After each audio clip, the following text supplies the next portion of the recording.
Om Swastiastu. Yang terhormat para dewan juri beserta teman-teman dan para pendamping yang berbahagia, saya Madewi Daning Pujirestu selaku perwakilan dari SMP Negeri 4 Negara akan membawakan cerita yang berjudul Men Brayu.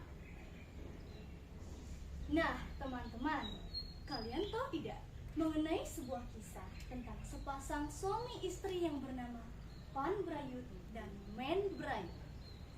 Men Brayut punya 18 anak termasuk yang masih di dalam kandungannya. Karena sibuk mengurus anak, Men Brayut tak sempat mengurus dirinya sendiri. Ia tak malu dengan tubuhnya yang kotor, pakaian compang-camping, rambut merah kusut, dan susunya yang hanya dililit sebuah kembang. Diceritakan saat menjelang hari raya Galungan, Pan Brayut sibuk berkutat di dapur dan membuat sesajen. Kemudian ia mempersembahkannya berkeliling rumah. Akan tetapi Men Brayut hanya tidur saja sambil mengeloni anak-anaknya yang bergelayutan. Bahkan sampai ada yang menangis saking laparnya. Lapar! Sehingga Men Brayut pun terbangun dan pergi ke dapur. Semua anaknya berebut meminta makan, hingga Men Brayut pun merasa kesal dan marah. Ia menutup pintu dan makan sendirian.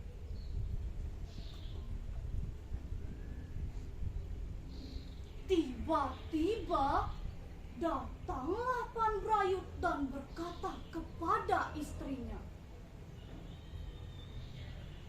"Hei kau Men Brayut, dasar tak punya malu, seenaknya saja kau makan sendirian. Tak ada sedikit pun niatmu untuk membantuku, apalagi membuat sesajen. Rupamu seperti kuntilanak, perilakumu lebih jelek dari seekor anjing. Pulang saja kau ke rumah orang tuamu. Aku takkan kesulitan ngurus semua ini sendiri." Men Brayut tak peduli. Setelah selesai makan, barulah ia menjawab, "Hei kau Pan Brayut, kenapa baru sekarang kau berkata begitu? Sampai mengataiku dengan kata-kata kasar. Dulu, kenapa kau menjadikanku sebagai istrimu? Jika sekarang aku pulang ke rumah orang tuaku, siapa yang akan kucari di sana? Mereka sudah lama meninggal. Seenaknya saja kau menjelekkan istrimu ini. Sewaktu aku masih gadis, bukankah kau tahu bagaimana aku menjalankan kewajibanku sebagai seorang perempuan? Semuanya sudah pernah aku lakukan." Ketika Men Brayut ingin menenun, ternyata ia sedang hamil dan melahirkan lagi. Bahkan saking kesalnya, ia pernah berpikir untuk mencari dukun pijat guna menggugurkan kandungannya itu. Namun, suaminya selalu berkata, "Wahai istriku, jangan pernah sesekali kau berpikir seperti itu. Karena orang yang menggugurkan kandungannya akan mengalami kesengsaraan selama 1000 tahun di neraka." Singkat cerita, semua anak-anak Pan Brayut dan Men Brayut tumbuh menjadi anak yang sukutre. Barangkali mungkin karena mereka berdua menjalankan brata asrama Gama. Seiring berjalannya waktu, anak-anak mereka sudah tumbuh dewasa dan sudah semuanya menikah. Mereka hidup dalam keluarga yang bahagia dan berkecukupan. Kemudian diceritakan, Pan Brayut ingin berguru kepada seorang pangeran Jembong yang tinggal di Kriya Banjar Memadi. Ia adalah seorang pendeta Buddha sakti yang memiliki banyak sekali abadi. Pan Brayut memohon agar diberi bekal untuk dibawa ke surga saat ia mati nanti. Namun, sang pendeta berkata bahwa sesungguhnya orang yang sudah mati harus melewati titik tunggal. Selain itu, manusia juga juga sepatutnya belajar ajaran Buddha yang disebut dengan Samita. Mendengar petuah sang pandita, Pan Brayut pergi ke sebuah kuburan angker dan duduk di bawah pohon kebun. Kemudian ia pun bertapa. Dalam menjalankan pertapaannya itu, Pan Brayut mengalami banyak sekali godaan. Akan tetapi, ia tak merasa tergoda barang sedikit pun. Tak terasa, hari pun sudah pagi. Pan Brayut merasa sangat lega.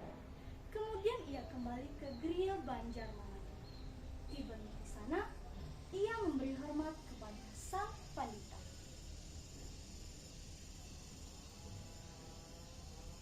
Nak, duduklah di sini. Kau sudah menyelesaikan pertapaanmu. Sekarang, apapun yang kau inginkan akan terwujudkan.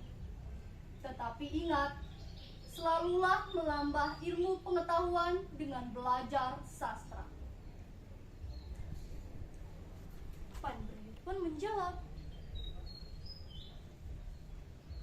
baiklah Pandita, saya akan menjalankan nasihat Ratu.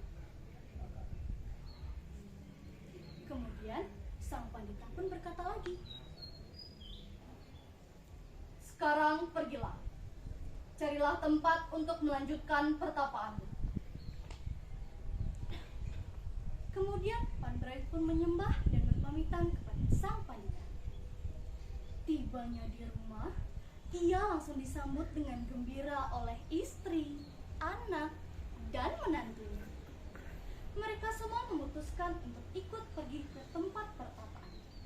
Selama menjalankan pertapaannya itu, Pan Brayut dan Men Brayut merasa sangat bahagia karena semua anak dan menantunya berbakti kepada orang tua dan selalu menjalankan ajaran Dharma. Nah, teman-teman, dari cerita Men Brayut ini tentu ada amanatnya juga loh, yaitu seorang anak merupakan suatu anugerah yang harus kita didik dan dibekali dengan ajaran Dharma agar kelak mereka menjadi anak yang berguna. Dan sebagai orang tua, selayaknya berserah diri kepada Tuhan Yang Maha Esa dan melepaskan hawa nafsu duniawi agar mendapatkan ketenangan. Ada bebek di bawah bonsai. Cerita pendek telah selesai. Om Santi, Santi, Santi.